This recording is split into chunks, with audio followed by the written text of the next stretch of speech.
چلیے تو ہم آگے بڑھتے ہیں۔ غسل کا طریقہ قرآن حدیث کے اندر مسلمان جو ہے پاک ہوتا ہے۔ دیکھیے پاکی دو طرح کی ہوتی ہے، باطنی اندرونی، اور ایک ہوتی ہے ظاہری۔ تو باطنی ایک ایمان والا تو ہمیشہ پاک رہتا ہے، اس نے کلمہ پڑھا ہے، اللہ پر ایمان لایا ہے، وہ ایمان والا ہے تو اس کا باطن پاک ہے، شرک کی غلاظت سے دور ہے، کفر کی غلاظت سے دور ہے، شرک سے دور ہے۔ لیکن ظاہر جو اس کی پاکی ہے، اس کے لیے اسلام نے جو ہے آپ کو رولز اینڈ ریگولیشن بتائے ہیں کہ وہ مسلمان کبھی نجاست یا کسی اور وجہ سے جو ہے غسل کی اس کو ضرورت محسوس ہوتی ہے یا اس کو ضرورت پڑ جاتی ہے کہ وہ غسل کرے، ٹھیک ہے؟ تو اس کے لیے سب سے پہلے آپ کو غسل میں شروعات کیسی کرنا ہے، غسل کن چیزوں سے ٹوٹتا ہے، کہاں، اس کی ساری چیزیں ہم جو ہے طہارت کے مسائل میں دیکھ چکے ہیں۔ ہم کو صرف طریقہ دیکھنا ہے یہاں پر کہ غسل کیسے کیا جائے۔ تو سب سے پہلے آپ کیا کریں گے؟ سب سے پہلے آپ کیا کریں گے؟ اپنے جو ہے سیدھے ہاتھ سے پانی کا استعمال کریں گے اور الٹے ہاتھ سے، پہلے تو دونوں ہاتھ دھو لیں گے آپ، کیونکہ ظاہر سی بات ہے آپ نجاست سے پاک ہونے جا رہے ہیں، ہو سکتا ہے یہ غسل جنابت ہو، آپ کے ہاتھوں کو گندگی لگی ہو، تو پہلے اپنے ہاتھ دھو لیں۔ پھر رائٹ ہینڈ سے پانی کا استعمال کریں، لوٹے سے یا کسی چیز سے اگر آپ پانی لے رہے ہیں تو، اور اپنے لیفٹ ہینڈ سے اپنی شرمگاہ کی صفائی کریں، ٹھیک ہے؟ اپنے شرمگاہ کی پرائیویٹ پارٹس جو ہے اپنے، اس کی لیفٹ ہینڈ سے اچھے سے صفائی کریں، ٹھیک ہے؟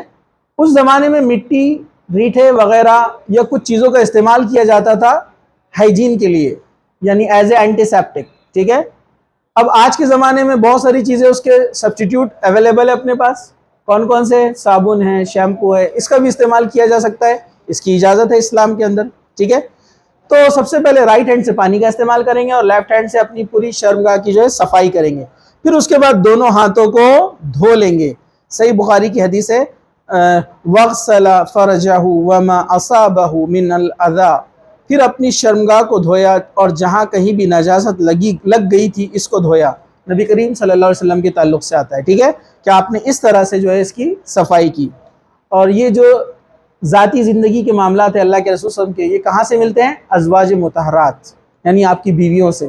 صحابہ جا کر دریافت کرتے کہ اللہ کے رسول ایسا یہ عمل کیسے کرتے، غسل کیسے کرتے، وضو کیسے کرتے؟ صحابیات پردے کے اندر سے ان کو بتاتی کہ اللہ کے رسول صلی اللہ علیہ وسلم کا عمل کیسا رہا اس فلا فلا معاملے میں۔ چلیے ہم آگے بڑھتے ہیں۔ پھر حدیث کا ایک ٹکڑا ہے ثم دالک بها الاحائط ثم غسلها، پھر ہاتھ کو دیوار پر رگڑ کر دھویا، مطلب آپ نے ہاتھ کی صفائی کے لیے دیوار پر رگڑا، کیونکہ اس زمانے میں مٹی کی دیواریں ہوتی تھیں اور آپ کو پتہ ہے مٹی ایک طرح کا اینٹی سیپٹک کا کام کرتی ہے، اور مٹی بہت ساری جو ہے غلاظت اور گندگیوں کو صاف کرنے کی اپنے اندر صلاحیت رکھتی ہے۔ اگر پاک اور صاف مٹی ہو تو آپ اس کو استعمال کر کے اپنے ہاتھ وغیرہ بھی دھو سکتے ہیں، ٹھیک ہے؟ چلیے اب آپ بولیں گے وہ کیسے؟ تو آپ نہیں جانتے، اب میں کیمسٹری جانتا ہوں تو مجھے پتا ہے سوائل کے اندر جو ہے فاسفیٹس ہوتے ہیں، سلفیٹس ہوتے ہیں، کھیت کی مٹی میں سلفیٹس اور فاسفیٹس اور زیادہ ہوتے ہیں، بہت سارے سالٹس اس کے اندر ہوتے ہیں جو کام کرتے ہیں آپ کے ہاتھوں کی صفائی کا۔ تو آج کے دور میں تو ان چیزوں کو سمجھنا بڑا آسان ہے، ٹھیک ہے؟ اسی طرح ہے صحیح مسلم کے اندر ہے جب رسول اکرم صلی اللہ علیہ وسلم غسل جنابت فرماتے تو اپنے ہاتھ دھوتے، پھر دائیں ہاتھ سے بائیں ہاتھ پر پانی ڈال کر اپنی شرمگاہ کی صفائی کرتے۔ اسی طرح ام المومنین میمونہ رضی اللہ عنہا فرماتی ہے کہ میں نے نبی کریم صلی اللہ علیہ وسلم کے لیے غسل کا پانی رکھا تو آپ نے اپنے ہاتھ 2 مرتبہ یا 3 مرتبہ دھوئے، پھر پانی اپنے بائیں ہاتھ میں لے کر اپنی شرمگاہ کی صفائی کی، پھر زمین پر ہاتھ جھڑکا، یعنی اس کو صاف کیا۔ اسے صحیح بخاری نے روایت کیا ہے۔ اسی طرح پھر اپنے ہاتھ کو زمین پر رگڑ کر اسے مٹی سے ملایا اور دھویا، پھر کلی کی اور ناک میں پانی ڈالا، صحیح بخاری۔ مطلب جو ہے شرمگاہ کی صفائی کرنے کے بعد دونوں ہاتھوں کو اچھے سے مٹی سے صاف کیا، دھویا۔ آج کے زمانے میں ہم کہیں گے صابن سے اس کو دھونا ہے، ٹھیک ہے؟ اس کے بعد کلی کی اور ناک میں پانی چڑھایا، یعنی وضو کا طریقہ یہاں سے شروع ہوا، ٹھیک ہے؟ پھر آگے ہے پھر نماز کے وضو کے مانند آپ نے وضو کیا، صحیح مسلم کی روایت ہے۔ ثم یتوضأ وضوءها للصلاة، کیا فرمایا؟ جس طرح نماز کے لیے آپ وضو کرتے تھے آپ نے وضو کیا، صحیح مسلم کی حدیث ہے۔ جب رسول اکرم صلی اللہ علیہ وسلم غسل جنابت فرماتے تو پہلے ہاتھ دھوتے، صحیح مسلم۔ اسی طرح اپنے چہرے اور ہاتھ کو دھویا، پھر اپنے سارے بدن پر پانی بہایا، مطلب پہلے ہاتھوں کو دھویا، شرمگاہ دھوئی، پھر ہاتھ دھویا، پھر وضو کیا جس طرح سے وضو کیا جاتا ہے۔ پھر آگے ہیں نبی کریم صلی اللہ علیہ وسلم نے جس طرح وضو کیا جاتا ہے نماز کے لیے ویسے ہی وضو کیا ایک ایک مرتبہ، ٹھیک ہے۔ چلیے ہم آگے بڑھتے ہیں۔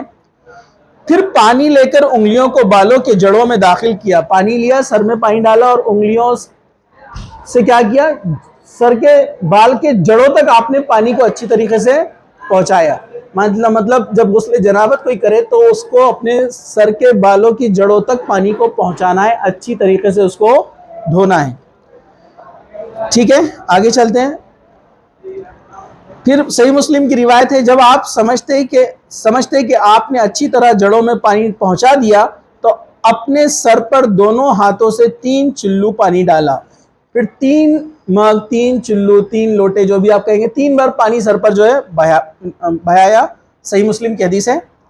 اس کے بعد پھر پانی کو چلو میں لے کر اپنے ہاتھ میں لیتے اور سر کے داہنے حصے سے غسل کی ابتدا کرتے، رائٹ سائڈ 3 بار سر پہ پانی ڈالا، پھر رائٹ سائڈ 3 مرتبہ، پھر دونوں ہاتھوں کے سر کے بیچ میں لگاتے ہیں۔ مطلب کس طرح سے سر پر پانی ڈالا 3 مرتبہ، اچھی طریقے سے پورے جڑوں تک پہنچایا، پھر رائٹ سائڈ، ٹھیک ہے۔ اس کے بعد پھر لیفٹ سائڈ۔ حسن نے اس پر کہا کہ میں تو بہت بالوں والا آدمی ہوں۔ میں نے جواب دیا کہ نبی کریم صلی اللہ علیہ وسلم کے بال تم سے زیادہ تھے۔ مطلب جو راوی ہے وہ کہتے ہیں کہ جب میں نے کہا کہ میرے بال تو بہت زیادہ گھنے ہیں تو مطلب جڑوں تک پانی کیسے پہنچے گا، تو وہ فرماتی ہے کہ اللہ کے رسول صلی اللہ علیہ وسلم کے بال تم سے زیادہ گھنے تھے، مطلب پھر بھی وہ پانی پہنچاتے تھے جڑوں تک، مطلب آپ کو جڑوں تک پانی پہنچانا ہے۔ پھر پورے جسم پر اچھی طرح پانی ڈال کے جسم کو بال برابر حصہ بھی خشک نہ رکھے، بال کے برابر بھی آپ کے جسم میں سوکھا نہیں رہنا چاہیے۔ چلیے پھر اللہ کے رسول تمام بدن پر پانی بہاتے، جسم کا کوئی حصہ باقی نہیں رہتا۔ پھر آخر میں اپنے دونوں پاؤں دھو لیتے، مطلب پورا غسل کرنے کے بعد آخری میں کیا کرتے اللہ کے رسول صلی اللہ علیہ وسلم، اپنے دونوں پاؤں دھو لیتے، پھر پہلی جگہ سے ہٹ کر اپنے دونوں پاؤں کو آپ نے دھویا، صحیح بخاری کی حدیث ہے۔ مطلب جہاں غسل کرنے کے لیے کھڑے تھے اس سے آپ ہٹے اور پھر پاؤں کو دھویا، مطلب وہاں جہاں کھڑے تھے ہو سکتا ہے گندگی گری ہو یا کچھ غلاظت کے چھینٹے وغیرہ ہو، وہ واپس پلٹ کر نہ آئے، اس لیے اپنی پلیس چینج کیا اور پیروں پر پھر کیا کیا، پانی ڈالا۔ یہ تھا غسل کا مختصر سا طریقہ۔ پھر سے ایک بار، دونوں ہاتھ دھوئے، پھر رائٹ ہینڈ سے پانی لے کر لیفٹ ہینڈ کو کیا کریں آپ، لیفٹ ہینڈ کا استعمال کر کے شرمگاہ کی صفائی کریں، پھر اس کے بعد دونوں ہاتھوں کو صابن سے آپ دھو لیں، پھر اس کے بعد پورا وضو کرے جیسا وضو کرتے ہیں، صرف پیر نہ دھوئے، پھر اس کے بعد کیا کرے، سر کے بالوں کے جڑوں تک پانی کو پہنچائے، 3 مرتبہ سر پہ پانی ڈالے، پھر رائٹ سائڈ 3 بار اور لیفٹ سائڈ 3 بار، ٹھیک ہے۔ پھر اس کے بعد پورے جسم کو بھگائیں، بال برابر بھی جگہ نہ چھوڑے، اور اس کے بعد پھر پیروں کو دھو لے۔ یہ ہو گیا غسل، بہت آسان ہے۔ لوگ کیا کیا کرتے ہیں، عجیب عجیب چیزیں، میں جب اسٹوڈنٹ تھا میں نے جب پڑھائی کیا تو عجیب عجیب کتابیں آتی تھی، غرارے کرنا 3 بار کہاں سے لاتے تھے کتابیں پتہ نہیں، 3 بار غرارے کرو، ٹھیک ہے۔ پھر اس میں تھا کہ پہلے کاندھے سے شروع کرو، بعد میں سر پہ پانی ڈالو، جبکہ پہلے سر پر ڈالنا ہے بعد میں کاندھے پہ رائٹ سائڈ ڈالنا ہے آپ کو۔ تو عجیب عجیب کتابوں میں عجیب قریب چیزیں آتی ہیں، تو بہتر ہے کہ جتنے میں نے آپ کو دیے ہیں حوالے سب حدیث کے ساتھ بتائے ہیں۔ تو یہ غسل کا صحیح طریقہ ہے اور مختصر سا ہے اور بہت آسان ہے، ٹھیک ہے۔ جزاک اللہ خیر، وآخر دعوانا ان الحمد للہ رب العالمین۔